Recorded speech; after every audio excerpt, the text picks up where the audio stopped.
Tausayin masoya shiri ne domin masoya na sahibul hubbi ku zo mi sauraro.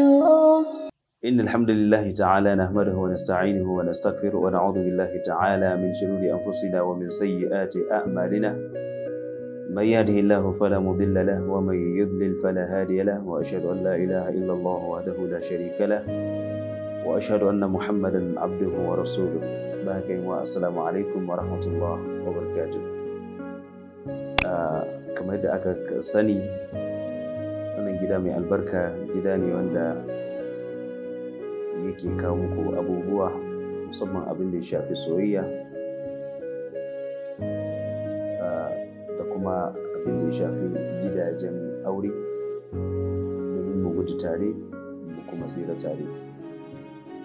Alhamdulillah, kamar yadda muka sani yau da izinin Allah za mu sallama cikin gidan aure. Yar uwa ko in ce yar uwa ki sani cewa baki da damuwa, ba sai kin je wajen boka ba, ba sai kin je wajen malamin duba ba domin ki kama ainihin mai gidanki ko kuma ki kama ainihin gwaninki, abin alfaharinki wanda ke cikin gida. Ma'ana ina bayani ga mata waɗanda suke da aure, waɗanda kuma suke da buƙatar su mallake mazajensu. Akwai kalma wadda take da sauƙin faɗa amma kuma aiwatar da ita yakan zama abu ne wanda yake da matuƙar wahala. Kalmar yi bari na bari kalma ce mai daɗin faɗa a baki, kalma ce da dukkanin mai hankali wanda ya san ya kai yarsa ko ya kai ƙanwarsa ko ya kai yayarsa hakika zai labarta mata wannan kalma, ki rike yi bari na bari.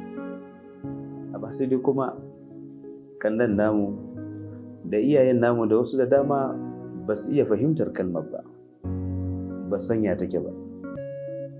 Akalla dai sun san cewa suna bayanin ta ne a baki amma kuma ba sa aiwatar da ita. Yar uwa, matukar kina so ki mallake mijinki ta hanya mai tsafta, ta hanya wadda shari'a ba za ta kama ki ba, ba za ta guma ciwo, ba za ta kama ki da wani abu wanda ba daidai ba, shine ki rike kalmar yi bari na bari. Ki a matsayin abin da aka tabbatar shari'a ta yarda da shi, ki bari a matsayin abin da shari'a ta yarda da shi. Ma'ana abin da mijinki ke gaya miki matukar bai saba shari'a ba, in ya ce ki sannan in ya ce ki bari matukar bai saba shari'a ba. Yau da dama musamman society na malam Bahaushe ko kuma na ce musamman wannan bangare namu, bangaren Afirka, yawanci mukan samu matsala da dama wajen rashin fahimtar kalmar bari na bari. Hakika iya fahimta ta duk wadda ta rike wannan kalmar kuma ta aiki da shi tabbas za ta rabauta, za kuma ta samu ni'ima, za ta samu kwanciyar hankali, sannan za ta samu damar ta mallaki mijinta. Wato kalma ce wadda na sha faɗa, kalma ce faɗatta shi yafi komai sauƙi amma aiwatarwa yana da matuƙar wahala. Yan uwa mata, ba za mu so a ce aure yana mutuwa ba, ba za mu so a ce aure yana samun tasgaro ba, amma tabbas na yarda shi aure dole ne zai mutu ta hanya guda biyu, imma talaq wa imma wafat. Ko dai mutuwa ko saki tabbas zai sa aure ya mutu, ko dai a yi saki wanda shari'a ya tabbatar, ko kuma ɗaya daga ciki ya mutu, ko ita ko shi. Inda aka samu wannan, hakika rabuwar aure ya zo. Dukkanin wanda yake da hankali so a ce ya aurar da ya ba, ko ya aurar da kanwa, ko ya aurar da wata ta dawo mishi. Dole ne mu sani cewa mu maza Allah subhanahu ta'ala ya dora mana nauye-nauye musamman akan mata. Yana da kyau tun suna waje ya zama wannan kalmar an santa kuma ana aiwatar da ita. Tun a gida yarinya ta zama ana iya sata wasu abubuwa waɗanda ake iya gani za ta yi biyayya a kai. A sata wasu abubuwan da za a ce ke zo nan yi kaza, a ga ta yi, in ta ƙi a nuna mata rashin yin ga irin matsalar da yake haifarwa, a nuna mata tarbiyya islamiyya wadda zai taimaka mata idan ta je gidan mijinta. Da dama yawancin mukan samu matsala, ba ma iya tsayawa mu zauna da kannanmu ko mu zauna da 'ya'yanmu mu labarta musu illoli da matsalar rashin yin biyayya ga miji, da matsalar rashin gano kalmar yi bari na bari. Yan uwa, wannan wani asrar ne wanda ki ce za ki aiwatar da abin, ba wanda zai aiwatar miki ba. Ki daure ki karbi kalmar yi bari na bari, ki san muhimmancinta, ki san kuma kimarta, ki san yaya ake aiki da ita. In Allah ya so yarda, na san za ki zauna gidan miji cikin aminci, cikin kuma kwanciyar hankali. Allah subhanahu ta'ala ya sa mana albarka cikin gidajen aurenmu. Allah ya ba mu zuri'a tayyiba. Allah ya kare mu daga sharrin mahassada, ya kare mu daga sharrin waɗanda su burinsu su ga aure ya lalace, aure a ce an samu tasgaro. Ko mu sani cewa 'yan uwa maza, mata suna cikin wani yanayi,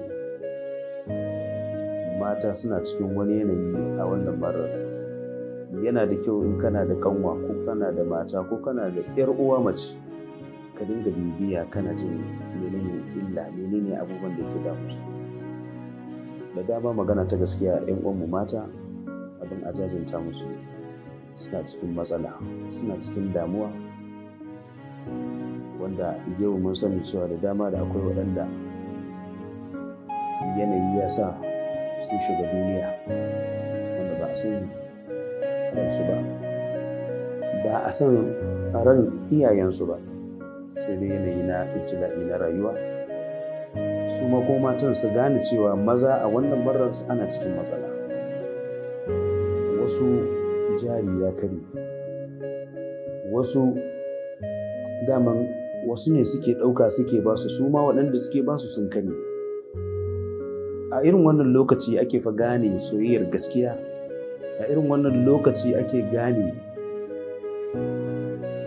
wadda ta ce tana son ka, iyalinka, kake gane gaskiyar abin da take faɗa gaskiya ne ko ƙarya ne. Dole ne mu kiyaye abubuwa waɗanda za su haifar mana da matsala cikin gidajenmu. Allah kai mana afuwa, ka yafe mana kurakuranmu, ka ji kanmu, ka rahamshe mu.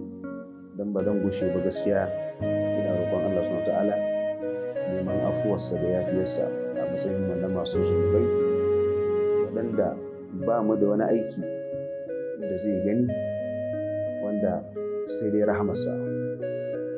Allah kai mana afuwa, ka yafe mana kurakuranmu, ka ji kanmu, ka rahamshe mu, ka sa wa zuriyar mu albarka.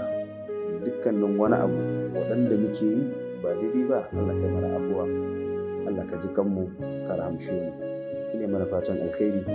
Allah zaunar da mazaje da matayen mu lafiya, samari da 'yan mata wanda ba su yi aure ba, Allah subhanahu ta'ala ya ba su ikon yin aure, kuma ya sa su fahimci juna. Allah ga mu gare ka, kai mana afuwa. Assalamu alaikum wa rahmatullahi wa barakatuh.